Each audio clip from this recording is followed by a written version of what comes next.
Kindergartners are going to have me right in their lap this morning. Please join me in the pledge to the Bible.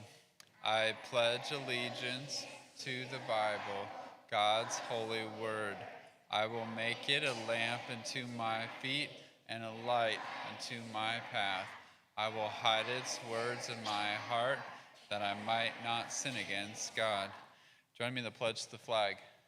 I pledge allegiance to the flag of the United States of America and to the republic for which it stands, one nation, under God, indivisible, with liberty and justice for all.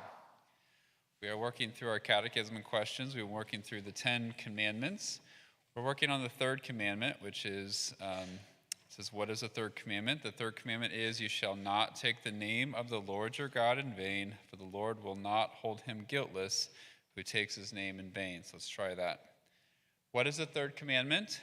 The third commandment is, you shall not take the name of the Lord your God in vain, for the Lord will not hold him guiltless who takes his name in vain. Let's work on the next question then, is what does it mean? So what does the third commandment teach you?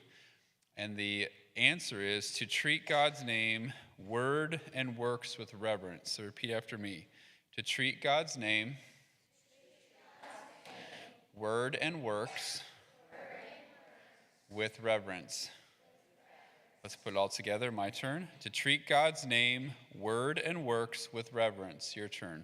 To treat with word and works with reverence. Let's put it all together. What does the third commandment teach you? To treat God's name, word, and works with reverence. We've heard that word before, reverence. We've heard that before. Way back at the beginning of morning time, we talked about piety, that the issue of piety is reverence, revering God, putting God in his proper place. We sang holy, holy, holy for one of our months. So God is holy. We revere him. We put him in his proper place, which is as the creator and authority over all things. So we treat his name, word, and works with that reverence in his proper place. And that's why we don't take his name in vain. This week, we're also talking about a virtue of hope. Hope is, when we hear the word hope, a lot of times, especially around Christmas, we hear the word hope as, I hope I get this gift, or I hope I get to go to Grandma and Grandpa's house. These are hopes that are that have to do with things here on earth. The hope that we're talking about is a greater hope, the virtuous hope, which is to know for sure, even if it's in the future, events that are going to happen based on the promises and the character of God. So we hope in God, and we know these things are going to be true, and they're going to be real, because God is a promise-keeping God, and he's faithful to his promises. So when we have a hope of heaven, we don't hope as far as I wish I can go to heaven, but if we know that God is a promise-keeping God, that there is a real heaven, there's a place for those that are his children to go. We also have hope as far as if I put my faith in Christ and if I do the things he's called me to and I'm obedient, my hope is that he will bless me, he will give me strength, he will give me courage. And I know those things to be true because God is a promise-keeping God, and he said that he will do those things. We've also talked about virtue, that there's usually two ditches, that we want to follow that road. And then on one ditch is when we don't have enough of it, a deficiency. On the other ditch is we have too much of it, an excess. So today we'll talk about those two ditches and why we want to stay away from those two ditches and stay on the road of hope. On one ditch is deficiency, not enough hope. That is despair.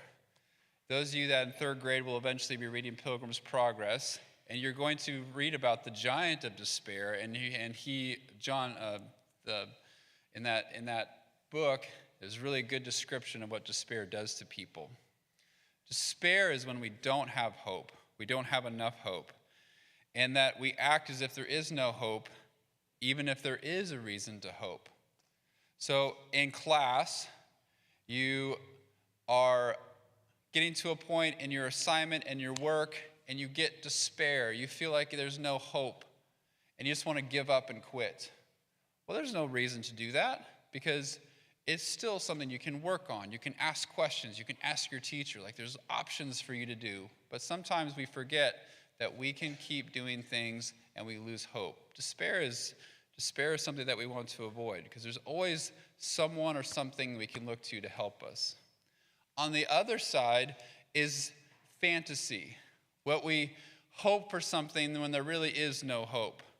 So a fantasy would be like coming to school and hoping that you're going to get 100 on a test even though you didn't study. That's going to probably be a fantasy, right?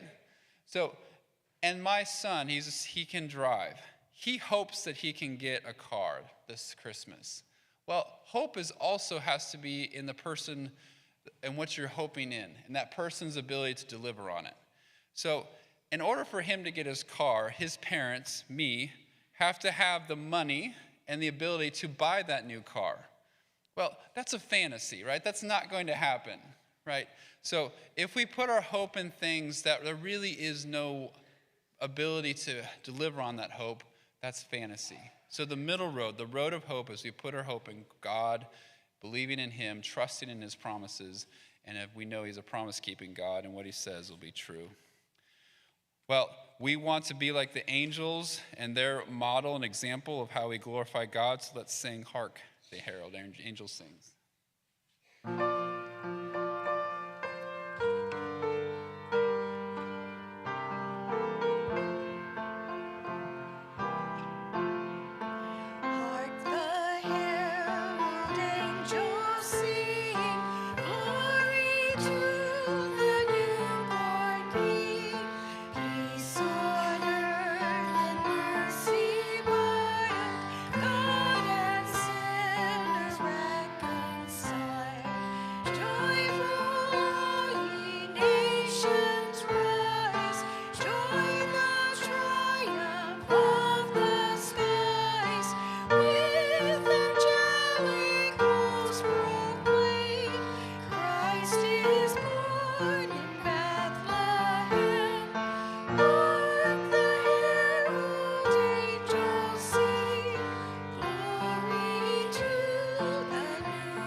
I will need help. I think 6th grade, you have Latin.